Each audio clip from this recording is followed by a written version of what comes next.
Welcome to Betting Weekly WTA, the weekly women's tennis betting podcast brought to you in association with Bet Rivers. I'm Rory Jiwani. With me as ever is Nigel Seeley. Apologies for the sore throat. Everyone's had it, I think, this kind of lurgy that's been going round. Hopefully I'll get through it. Nigel's on standby if I can't. But we've got a double helping this week. First Grand Slam tournament of 2025, the Australian Open in Melbourne. One thing to note, we're really close to 7,000 subscribers on our YouTube page. So make sure you hit that subscribe button and get us past that 7,000. As I say, a double helping of Australian Open tips coming up. We'll be looking at first round matches tomorrow. But today it's all about the futures or outright market. And with me, as I say, Nigel Seeley. Nigel, first of all, how are you? I'm not too bad, Rory. I'm looking forward to the tennis actually starting. Actually, I'm actually more excited about the women's draw than the men's draw. Actually, I mean, I think the men's draws. I know I've done the show with Sean, and he's got some different angles as you would expect. But I think the women's draw is a bit more intriguing. I think it's much more exciting from a betting prospect. And there's a lot of question marks about some of the players returning. Difficult draws for leading contenders. And I think I'm quite excited about it, actually, how it's going to pan out. I'm looking forward to the week. I love the start of the season. I think if I was a player, I would hate it. But as a tennis bettor, I like the idea of going straight into a real big one. I think it's quite fun.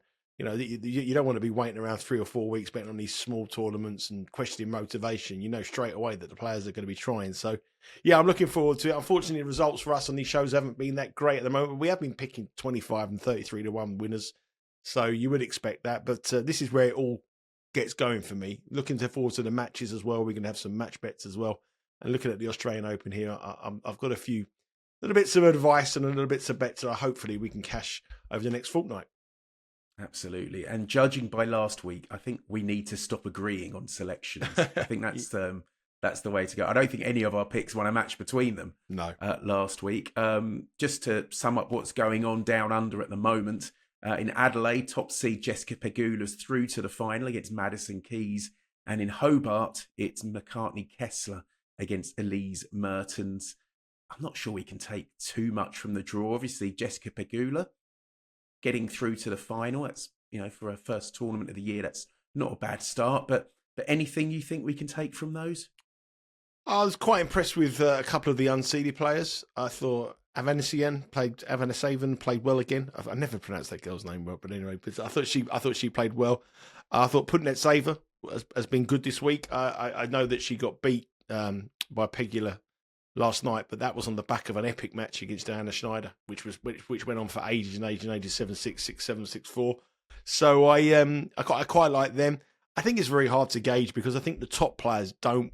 I've said this previously on these shows. The top players don't want to peak too early.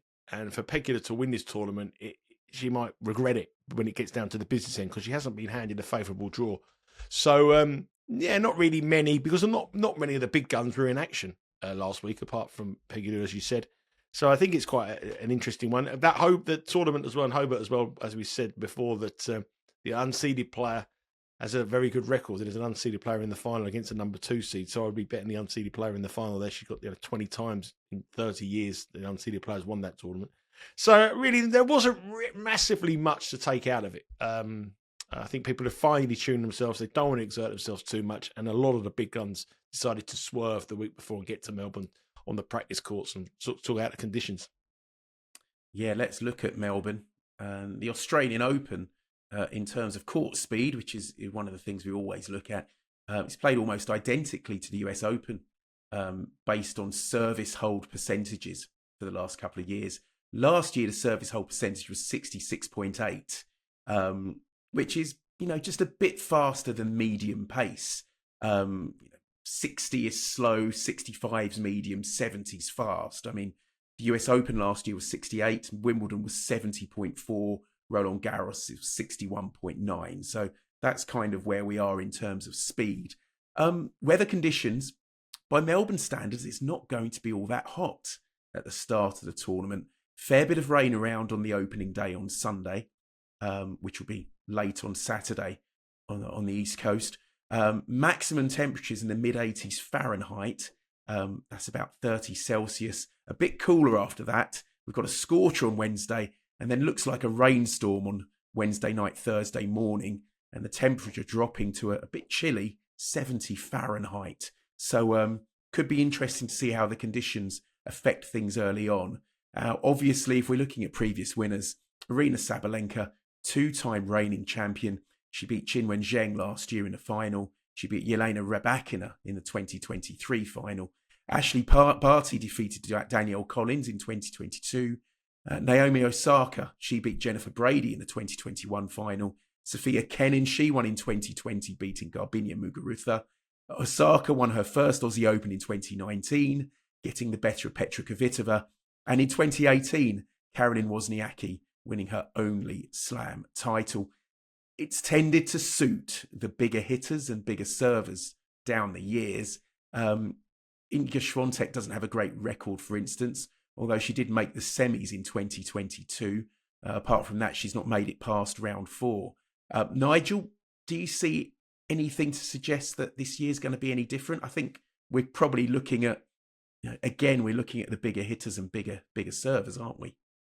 I think we are. I think the weather conditions are the one that's going to change things rather than the players. I think, if there is a lot of rain around, especially I think in the latter part of next week, I think Wednesday and Thursday, there's a lot of rain predicted. I think that might change the court conditions, but it's hot as well. I mean, I think one day I saw 33 degrees, which is over 100.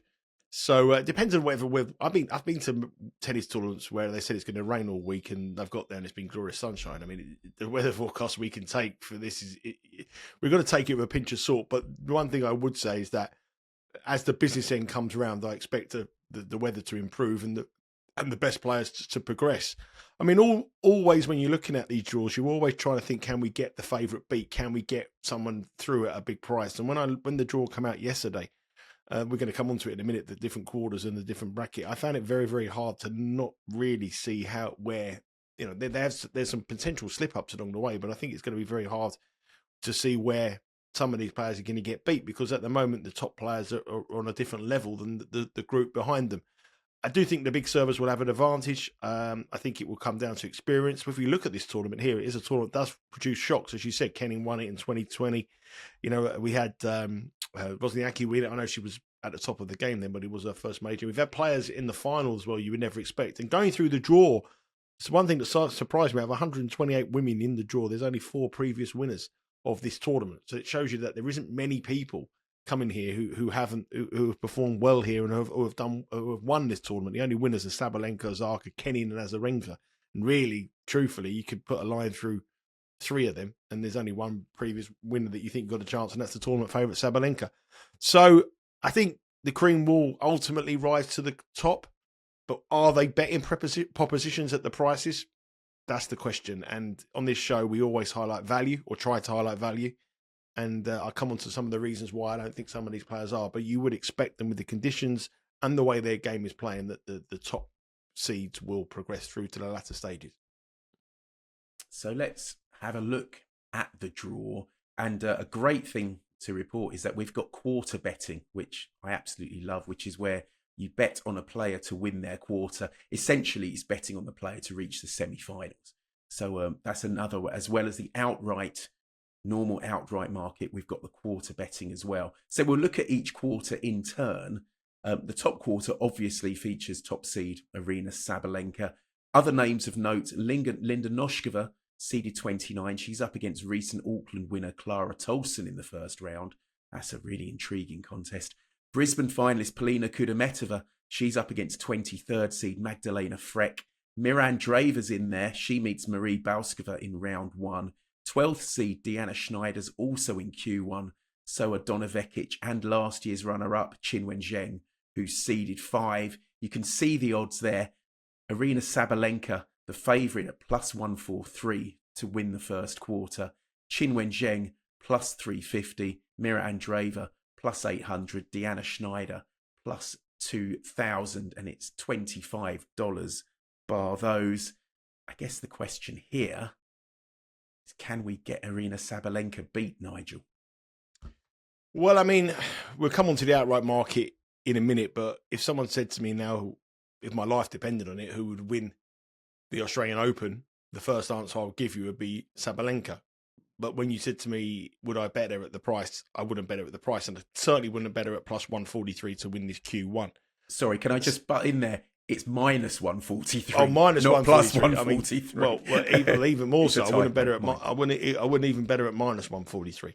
So, I mean, I wouldn't bet her at plus 143 either. I mean, she is the best player in the world. She has the perfect game to win it. She looks happy. She looks playing at the peak of her levels. She thrives on the world #1 position. A lot of players don't thrive on it. She seems to love it. And she's got a very good team around her. And she's going to be a force here if the conditions are as quick as we expected. She was fairly, unstoppable here. And she had survived one scare at the US Open when Alexandrova took a set off her. I think it was in round 2. And then she came back and she blitzed her in the next 2 sets. So she's got over her serving issues. She's had problems with that.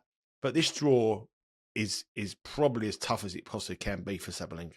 I mean, if you look at it, in round 3, she has to play probably Towson, or obviously she's got Noskova. But you know how much I like Clara Towson here. So she's got to play either one of those two, which is a difficult ask. I think Towson will be a big problem for her because Towson's full of confidence, hasn't lost a match yet in 2025, and that's in round 3. Then she has to play the hottest talent, the hottest property in women's tennis in the last 16 in Mira Andreeva, who has got the game to win this. I know she's beaten her already this year, but that is a real tough ask because Andreeva is a real difficult player. You do not want to be playing her. And then in the quarterfinals, she's either got the Wimbledon champion or the Olympic champion. And that's before she even gets to the semi-final. So my way of thinking here, if you think Sabalenka will win this quarter, you are much better off to bet her in individual matches from round 3 onwards. I think you'll get a much better return than minus 143 for your money by betting her individually. And also, I think she's going to have problems in one of these matches where she either goes a set down or a breakdown and has the potential to win that match. And I think if that opportunity arrives, that will probably make her again a bigger price than minus 143 just to win that match. So my strategy here with Sabalenka is I do think she'll probably progress, but at the odds that you're being asked, it's no value for me whatsoever. And I think you're better off to play her in individual matches or play her in play with Bet Rivers on the app if she goes behind, because in some of they are very testing matches there. They're not gimmies at all. And I do expect her to go behind in one of those matches, but I think she'll probably power her way through. So minus 143, the likely outcome, but no value at all from a betting perspective. If I was going to have a bet on this Q1, which I'm not going to have a bet on Q1, at 50 to 1, I'd have a $1 on Clara Towson because I'm such a fan, and I'm kicking myself that she never won the tournament. I never bet her to win the tournament. And if she can beat Sabalenka in round 3, which she's got the game to do, Sabalenka could have an off day if she gets past Noskova as well, which I think she probably will actually. She'd be a bet for me as an outsider in that match. I think if she can get through that, then I think she's full of confidence and she can beat anybody. So no official play, but if I was going to have a tiny bit of interest in Q1, it'd be Towson at 50s. Yeah, I tell you, I agree entirely with you on Andreeva. I mean, as you say, Sabalenka beat Andreeva in Brisbane, and I think it was 6-3, 6-2, but it was a lot closer than the scoreline would suggest. Sabalenka had to save 8 break points in that match. And I think, again, like you, not one for me to have an official play. I think Sabalenka will come through this. But I wouldn't put anyone off Andreeva at $8 to win the quarter. I think she's perhaps the most likely. I mean, if Sabalenka plays Qinwen Zheng, I think Sabalenka wins comfortably. I mean, she's beaten her every time they've met. I think Zheng did give her a bit of a scare in Riyadh, or late in the season, I beg your pardon. I think it was in Wuhan. But I think Sabalenka wins that encounter. Donna Vekic is a player with a really good record against Sabalenka. If they were to meet, that could be interesting. But Vekic has a long way to go before that becomes a possibility. I'm with you there, Nigel. I think Sabalenka's plenty short enough. We'll move on to Q2. Coco Gauff, the 3rd seed. She faces Sofia Kenin first up. Karolina Mukova seeded 20s up against Nadia Podoroska. For the second year running, Naomi Osaka's been drawn against Caroline Garcia in the opening round. Actually, Osaka, if she wins that, could well face Mukova in the second round. That would be a great contest. Yelena Ostapenko, she's seeded 16. She meets Belinda Bencic, who's back from her baby break.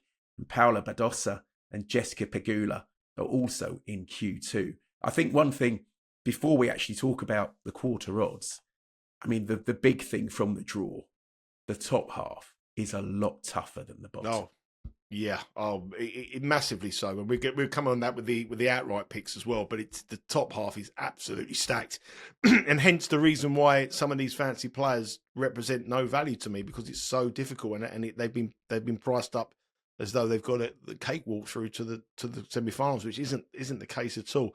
And the same sort of theory applies to Coco Gauff here. I mean, I know she's been exceptional. She's unbeaten this year, 5 wins and no losses, and her performances in United Cup were exceptional. She beat Swiatek without dropping a set. She didn't drop a set against anyone. She beat Mukova without dropping a set. She's got to potentially play Mukova here, but I still think it's a tricky path for her. She's got Leylah Fernandez potentially in the third round, then Mukova or Ostapenko. I know Mukova, but Mukova's got to get past the Zaka as well, which is a real difficult ask. So you can sort of rule out those because there's question marks about them even progressing to round 3. Badosa is a player that I said that I thought may challenge again, but I think at the prices here, again, I'm not going to have an official play. I'm not going to play on the quarters, but I think Pegula at 6-1 would be the way I'd be looking at it here, because she's also unbeaten this season. She's just got through to the final. And this morning, and she's unbeaten as well. And I believe that if you look at the price discrepancy between Gauff and Pegula, plus 110 and $6 Pegula, I think that's it's a better proposition to bet the American number 2 rather than bet the American 1. I think if it's quicker, it will suit Pegula rather than Gauff. I think she'd like it a little bit slower, and I think Pegula will probably be suited more by the conditions. Also, with Gauff, I don't like her when everyone expects her to do well. When the hype is around her, I think she's a young kid who's got a lot of pressure on her shoulders. And I know she won the US Open when all the hype was on her, but after that win, her form dropped a little bit. And in the Olympics, she was in meltdown. She was in real big pressure, which was the pressure of being the flag bearer for America. So I'm not so sure about it. And the other thing I like about Pegula is obviously we look for players who are in form. She is in form. And, and if you look at the head-to-head record between the two of them, she's got a much better head-to-head. She's got a winning head-to-head record against Coco Gauff. She's done well this week. Sakkari, 6-4, 6-1. Kruger, 6-4, 2-0. Kruger pulled out injured. Punetsaver, 7-6, 6-3. And through to the finals, they play Madison Keys in Adelaide. So she's in great form. She's unbeaten this year. I do think form coming into the Australian Open is massive. And I don't believe that the difference between Gauff and Pegula at 110 and 6 is the right thing to do, because I believe that Gauff's route to the potential quarterfinal showdown with Pegula is much more difficult than what Jess Pegula has here. I mean, she's got to get past Mukova, Ostapenko, or Osaka just to be able to play Pegula, whereas Pegula has Samsonova or Badosa really standing in her way, and I think she will get past both those girls. So Pegula was very close to being an official play, but I'm going to keep my powder dry on this one. But I think at 6-1, she's a real lively alternative to Coco Gauff. Yeah, I'd agree with you there. Although I think there's a bigger price one that I like. And I mentioned her at the start of the season, Naomi Osaka. I think $17 is too big. I know she pulled out of the final in Auckland. She'd won the first set against Clara Tolson, but she just showed signs of being back to somewhere near her best. She hasn't got an easy route. She's got Caroline Garcia first up, probably Karolina Mukova second. She's $60 outright. She's 17 for the quarter. And I think Gauff will win the quarter, but that's reflected in the price. And I think she's better on faster courts than she was. She seems to have sorted out that forehand a bit. But I just keep seeing that price of $17 for Osaka and just thinking that's just too big. And I mean, I'm not saying she's going to win the quarter. I mean, Gauff is going to be very tough to beat, but I just think Osaka's too big. I'm going to have half. Is she gonna stay the pace? I mean, she's got injury problems, and it's a long Yeah. 2-week tournament. I just fitness levels would concern me, and I think that's factored into the price that she's been given there. She has got a difficult a draw. She's got some tough opponents to play before she gets that far, and with fitness concerns, I think that's been factored in the reason why you're getting the price you are. But she has won it twice before. If she can get past those fitness problems, she's a half the price that she should be. So I can understand the value, but that would put me off slightly. Yeah. I am going to have an official play. I'm just going to have half a point on Osaka to win Q2. As I say, just because I think she's too big a price. I can't have her as a bigger price than Badosa, who's never got anywhere in a slam. I'm still reeling from the US Open when she should have won her quarter. Anyway, moving on to Q3. To me, this is where it starts getting really interesting. Jelena Rybakina, seeded 6. She's up against junior Wimbledon runner-up Emerson Jones, who's going to have plenty of home support, the Australian. 4th seed Jasmine Paolini's in Q3. Doesn't look to have a bad route through to round 4. Danielle Collins is also in Q3. And other ones to note, Madison Keys, who we've just mentioned, is through to the final in Adelaide, where she'll play Jessica Pegula. Beatrice Haddad-Maia, the 15th seed, and Katie Bolter, seeded 22. Others to note. I think the obvious place to start is Rybakina, as they're in a right palaver with her and her coaching team. I mean, it's a bit of a saga. Goran Ivanisevic has come in. He says he was blindsided by her bringing her old coach, Stefano Vukov, back on board. Vukov has been suspended pending an investigation by the WTA. He was reported for allegedly breaking the body's code of conduct. That investigation could be resolved before the tournament starts. It might not be. I know we've both talked about her as a contender in previous weeks, but this background noise, this can't be helping her at all, can it? I think if it was any other player on the women's draw, if it was Sabalenka and it happened to her corner or her coaches, I think it would be a massive effect. If it was Gauff, I think it would be a huge affect her. But this girl's different. She's made a different kind of setup. I mean, she didn't even show any emotion when she won Wimbledon. She said, all right, cheers, she won Wimbledon. If you go back and watch the video when she won Wimbledon, it was as though it was like, okay, yeah, no problem. She come from nowhere to win Wimbledon. I think she's got that kind of sort of Russian kind of outlook of life that, so what? I mean, it's incredible. She's very focused. She doesn't really seem to me to be an emotional character. I don't think it will affect her at all. I think she'll want to get back playing tennis. I think she'll want to be getting back winning tournaments. She's had a terrible year last year of injuries and illness of various different times. She looks to be back to some kind of fitness. She's obviously got beat by Swiatek at the United Cup, but other than that, I thought she served and looked good.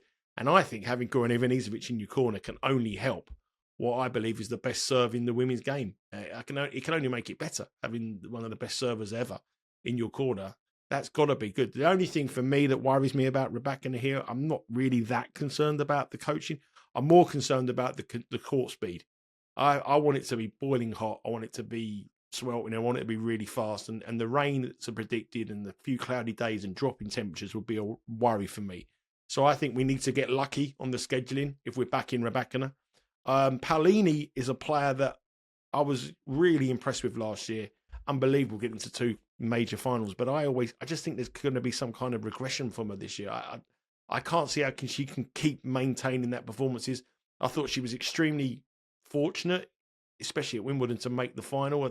She played okay, but she was rather fortunate to make the final there. And I think this year we may see a backward step from the Italian because of so many points to defend in tournaments. And the only thing, I keep going back to that match where she played Bukova at United Cup, and she was dreadful in her last match, 6-2, 6-2. Now, if you can take that whichever way you want, you can take that, think, well, it was only a sort of a pre-season kind of warm-up. But the Italians take their national tennis to a different level. I mean, the Davis Cup side is the most passionate team around at the moment. And every time you put on the Italian jersey or the Italian national anthem comes out, those guys really play their best. And that performance was a big, big worry for me. So I'm not really convinced by Paolini. Other than that, There's no one in this quarter. This. I mean, compared to the top half, you said Q1 and Q2, Q3 and Q4 are absolutely. Rybakina was plus 130 to win this. Compare that to minus 143 Sabalenka and plus 110 Gauff, given who they've got to play. If Rybakina starts off well here, she could. I mean, if this was a peak Rybakina, she'd be minus 250 to win this quarter, minus $3. So I can't get any way away from the favourite here at plus 150. I know, and the only reason I'm having a negative for is because we're in her box. But in her box, she's got the man who was by the side of Novak Djokovic for over how many Grand Slams he won with Novak Djokovic. He really a Grand Slam winner, Wimbledon champion, legend of the game, and I think that motivates her. So I can't see past her back in here at Q3. Again, I'm not having an official bet, but I think of all the favourites, she's the one that I want to be with. Yeah, I suppose the question mark is if Ivanisevic is in her corner, because he sort of said, well, I am for now until something else changes. I mean, my other doubt about Rybakina would be those illness and injuries that she had. And, you read all the rumours and some people suggesting that was due to her, relationship, inverted commas, with her former coach. But as you say, if she's at her best, or close to her best, she should win this quarter fairly comfortably. With Paolini, I'm going to go slightly differently. I just think, Mukova's a really bad matchup for her, I think, because she lost quite heavily to her at the US Open. And in a similar way to Gauff is a horrible matchup for Mukova.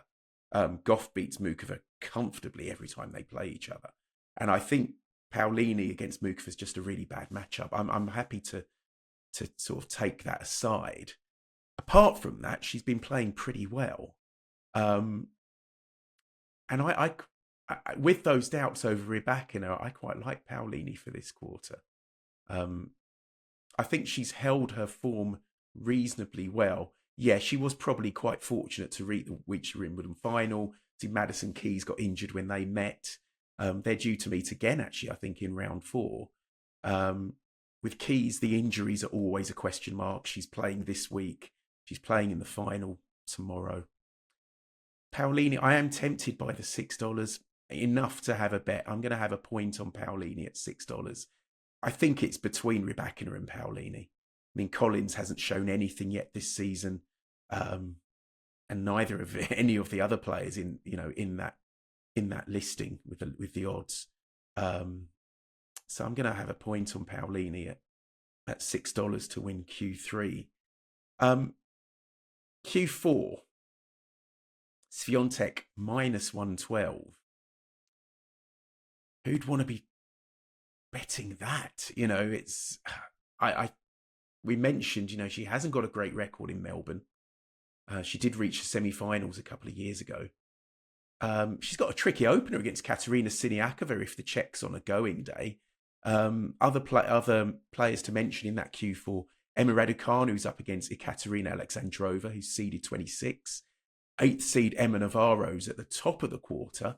She's up against Peyton Stearns first up. Yulia Putintseva, who's, as you mentioned, one of the informed players at the moment. She's up against Elena Avanesian, who we've also talked about.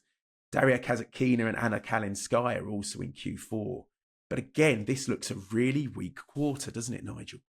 Yeah, I think this is, again, a ridiculously weak quarter. It's just so lopsided, the draw here. It's unbelievable. So you've got to look for your betting purposes on the bottom half of the draw, which will come on to the tournament winner. But Swiatek, you said, never got past the semi-finals here, and only once. And that time before that, she only got to the 4th round. You got Kazatkina in there as well. I think it's too quick for her. She's never got past the 3rd round. So he's trying to find someone to oppose Igor Swiatek with, and that is the big problem here. But I think you've got to be with whoever comes through that top bit. Emma Navarro is a complete fade for me. I'm not having Emma Navarro in this tournament. I think she's another player that had an exceptional year last year, and I think she's going to go backwards this season. But there's a group of players. Ons Jabeur, I'm not having her at the moment. I think she's improved a bit at the start of the year. But again, I think that she's being priced up on name rather than anything. Putintseva was brilliant, but she's played an awful lot of tennis that match the other day was a brutal match against Schneider, and I think she may have overexerted herself coming into the tournament. Rybakina and Azarenka you can't trust. Zachary I've got absolutely no trust in. But there's a few players here who have shown some really good signs of form in the recent weeks. You've got Peyton Stearns, who plays Navarro. Wouldn't be surprised to see Peyton Stearns beat Navarro. You've got McCarthy Kessler, who's in exceptional form through to the final as well. And I think you've got to hope, my strategy here is hope that Swiatek gets beat before we get to the quarterfinals. Hopefully that an Azarenka can beat her or a Kalinskaya can beat her. But we got to hope that Swiatek can beat in the quarterfinal stage. And then I'm just trying to pick someone out who I think can progress through to the quarterfinals from the top half of the draw. And not they're not on the betting there, those players. And I think that is where I'd be looking at to try to find someone at a very, very, very big price who may be able to give me a real good run, and hopefully I can get Swiatek beat. So I'm looking there at McCartney Kessler at 30-1, Peyton Stearns at 30-1, and Aryna at 40-1. I wouldn't mind having just a dollar each on those three, and hopefully we can get someone beat, because Navarro is underpriced. She's only there because of her ranking. Jabeur is not the player she was. She's only there by name. And Kasatkina, it's not her surface. Putnet Saver, not having. Azarenka, not having anymore. Raducanu pulled out the last match first round. And Zachary. But I think the list below that of these youngsters coming through have got much more chance of going deep than those sort of traditional names we've seen there. So there's three against the favourite there at big prices. But no official picks for you. No, I'm not having any official picks, Rory. I mean, we're 8 units down, mate. We need to steady the ship a little bit. Yeah, my worry about the three players you mentioned is that their best form has been on slower surfaces. I mean, Kessler won Cleveland last year, which was pretty slow. Avanesian is better on slower, and Peyton Stearns won on clay last season. That would be my worry against those. But there are so many of the ones listed. Zachary you couldn't have, and Kalinskaya is at 25. I don't think she's won a match this season yet. Putin Savers another one who would prefer it slower. I have got a sneaking feeling for Victoria Azarenka. She beat Maya Joint in not Auckland, Brisbane, and Joint has made it to the semi-finals this week in Hobart. So that doesn't look like such a. It was closer than I expected. I think Azarenka is just one of those. She could just put it together in a slam like this. I think she made the semis 2 years ago, if I'm not mistaken, back out of nowhere. And the way this quarter is, it's such a weak quarter. And Swiatek, I can't have at all. Certainly not at that price. But as you say, Navarro's not in good form. Jabeur is not the player she was. And just by process of elimination, I'm going to have half a point on Azarenka at $20, just because she could go that far. She's about one of the few players in that list who I just think could actually get to the semi-finals. There's not many. I really can't see many of these players going very far at all. But it just underlines what we said. As we go on now to look at the actual outright odds for the tournament winner, the top half is so much stronger than the bottom half. It's just ridiculous. Yeah, I mean, as I said, these are the tournament winner odds now. You got Sabalenka at plus 220, and at the beginning of the show, I said, if someone my life depended on who I said would win, it would be Sabalenka. But at plus 220, she's no value, and the reason why is what I said in the quarter bet. You can just bet her in everything individual match. She will cause problems. She won't win everything straight sets. She will probably drop a set. And at plus 220, if you look at her route, it's just not mathematically the right bet to do. And the same can be said for Corey Gauff. Iga Swiatek, I can't have in the bottom half. You've got to be having someone in the bottom half each way with Bet Rivers. That's the first thing you have. I mean, we've just got to try to get a bit of luck and get someone to come through the final when you've got such a lopsided draw like this. This is it's the best strategy in tennis betting. We always look for someone each way in a lopsided draw. And nothing's changed on that. We've been a bit unfortunate hitting the woodwork, getting people through the semi-finals and not getting them through the final. But the reason I didn't bet Rybakina to win her quarter, Q3 at plus 150, which I think is an exceptional bet, is the reason why is because I'm betting her to win the tournament. I think 9-1, Aryna Rybakina is the bet here. She's a former finalist. She got beat by Sabalenka two years ago. I think that she's going to come in fresh. I do believe she'll have Ivanisevic in her corner. I think it's going to be such a negative for the tournament if Ivanisevic isn't allowed to be in her box, because everywhere he goes, he brings attention, and it's a good story. And I believe that he will be there. I think she'll take huge motivation from having him, as I said, with her serve. I think they'll be working on the serve, giving him more different tactics. If she gets her serve right, and this court is quick, as we expect it to be, then, in my opinion, she's a clear second favourite to win this tournament. Sabalenka and Gauff are in the other half. I know she got beat by Swiatek in the United Cup last week, but in this kind of conditions, there won't be anything between the two of them in the betting if it was a semi-final. And they've met before here in the Australian Open, and Rybakina won very easy, 6-4, 6-4, in quite a one-sided match if you look at the stats in that match.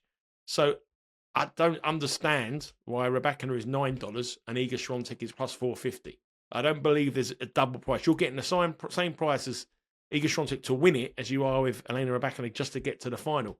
And I think it comes down to a showdown between potentially the two of them in a semi-final.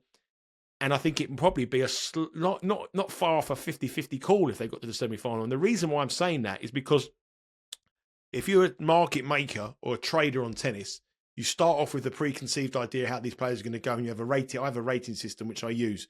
But as the tournament progresses, certain players, you move their rating massively, or you adjust their rating massively.